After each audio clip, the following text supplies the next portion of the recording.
The Infinite Way by Joel S. Goldsmith, with an introduction by John Van Druten, published by the Willing Publishing Company, San Gabriel, California.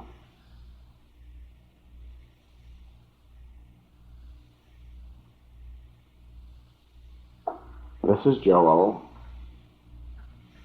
recording the textbook of our message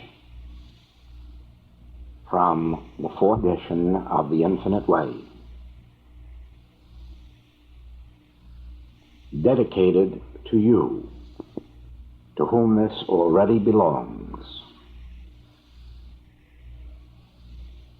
There is no need to run outside for better seeing, nor to peer from a window. Rather, abide at the center of your being, for the more you leave it, the less you learn. Lao Tse.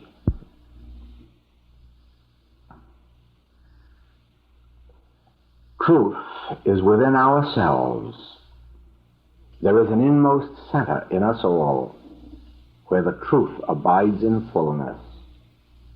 And to know rather consists in opening out a way whence the imprisoned splendor may escape, than in effecting entry for a light supposed to be without.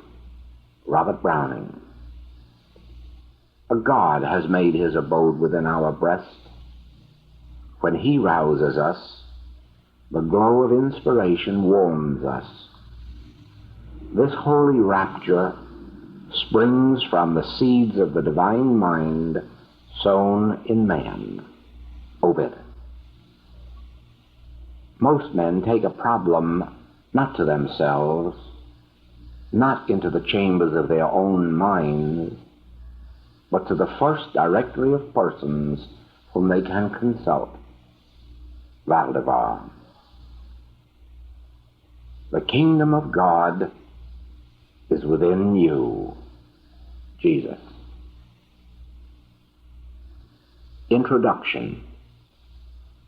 Sitting before a blank sheet of paper and wondering what I was going to say by way of introduction to this book, which I know so well, leafing its pages in search of some line or passage which might cue me to a start, I found my thoughts turning away from its contents to the essential mystery of my profession as a writer, the mystery of where they would be coming, those words that I was going to put down, which are already these words that I am putting down.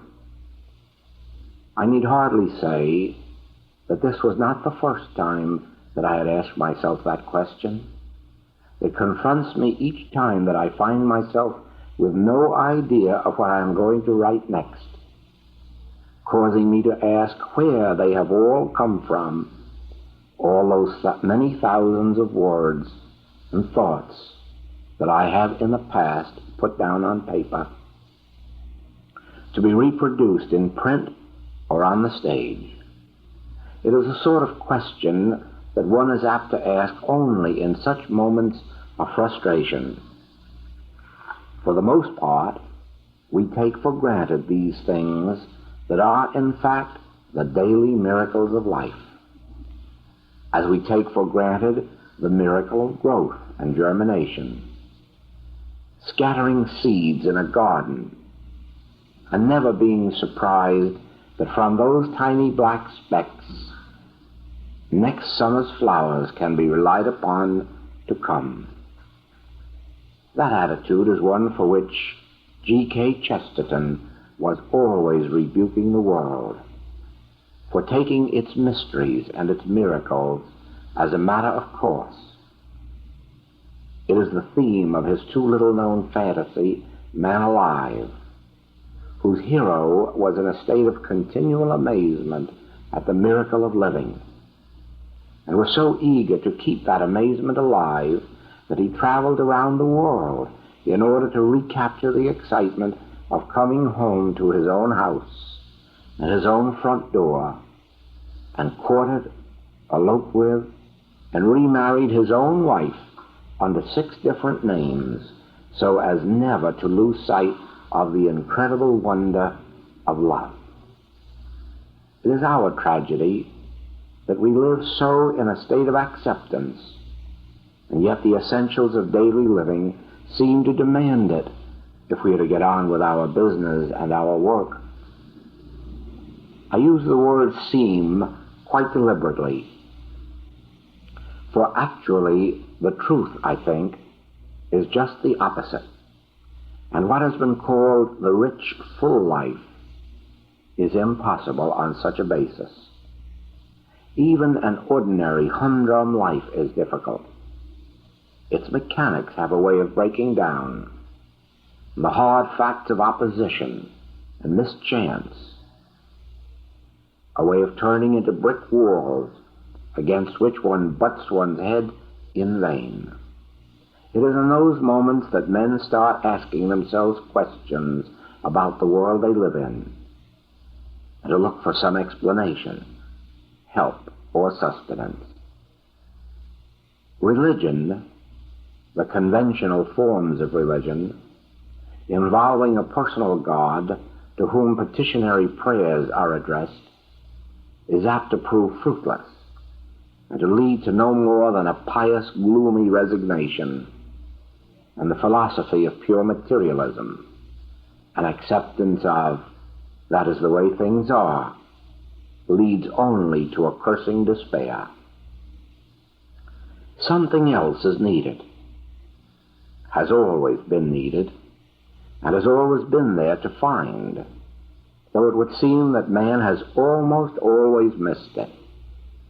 It has eluded him through all the writings of the seekers of the truth about the eternal mystery, from Orientals such as Lao Tse and Shankara, through Jesus, the medieval European mystics, and the thinkers of the New World.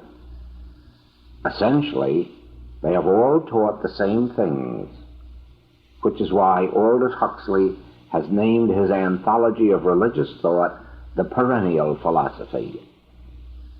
But always the answers, as they have been revealed, have remained somehow apart, out there, set off from man in his daily life and the facts of his daily living, so that there has grown up a kind of unfortunate snobbery on the subject, as though it were somehow vulgar to expect tangible or practical results. And man has been forced into a fatal dualism, trying to live on 2 planes at once, the material and the spiritual, both apparently equally real, yet without any understandable relation to each other, like a firm composed of 2 partners who are not on speaking terms. That is where I think this book goes further, removing that duality, showing the 2 partners to be one only, so that the world becomes one, and the eternal truths are part of the very fabric of our daily life, enhancing its harmonies and erasing its discords. What is this book? Readers today want labels, want to know what it is they are buying, but they are apt to be put off by labels too, which is why I find myself in a difficulty if I try to anticipate that question in relation to this work.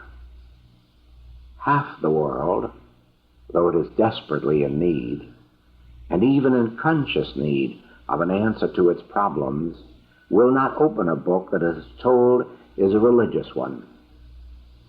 Give it a title such as How to Get More Health, Wealth, and Happiness, and though an enormous public will buy it, the fastidious and discriminating will avert their heads from it as from a bad odor. Use the word metaphysics, and it has a chilly intellectual sound. Presented as a volume of essays And we have the reason why Emerson is read almost exclusively as literature today, instead of for his answers to the same questions. Can one ever, by any one road, reach all men? The very word God is a deterrent to many. It is all over this book. The instinct that I have to apologize for it is an illustration of my problem in writing this foreword. If it is hard to label the book, it is harder still to label the author. Who and what is Joel Goldsmith? A teacher? A healer? They are suspect and off-putting words at best to all but a very few. And they are the words, too, that I cannot but feel the author himself would vigorously repudiate, since his whole philosophy is the denial of any personal element in either teaching or healing. I am reminded of a passage in this book. Always there have appeared men bearing the divine message of the presence of God and the unreality of evil, who brought the light of truth to man. And always men have interpreted this light as the messenger, failing to see that what they were beholding as a man out there was the light of truth within their own consciousness. Let me therefore leave both the man and the book for a moment and return to my starting point. In moments of trouble and frustration, man begins to ask questions, even if only such questions as, why does this have to happen to me? Or, how can I stop this happening? He looks for an explanation of what the world is about. I believe he will find it here. He hopes that this explanation will act somehow as a cure for his troubles. I believe, too, that if he understands it aright, it will. But here again I must sound a note of warning. In the very first pages, he will find a paradox which may frighten him. He comes to this quest with a human problem and the hope of a solution for it. He is told that if he wants to use spiritual truth to improve human conditions, it neither can nor will do so. He is shown logically why it cannot. But he is told, too, that if he seeks that truth for its own sake, his human conditions will be improved. It sounds like something out of a fairy story, some defeating injunction laid by a quibbling wizard upon a magic wish. But the point about fairy stories is that their basis is so often universally true. There is a legend about an alchemist who promised to turn any substance into gold, provided that no one in his audience thought about a blue monkey. The point might be improved by substituting the condition, provided that no one in the audience thought about the gold. It sounds impossible, but it can be done. It must be done. Seek ye first the kingdom of God and his righteousness, and all these things shall be added unto you. But you must not think about those other things. The point of this book is that it teaches you to look away from your problems instead of at them, and in doing so to find their solution.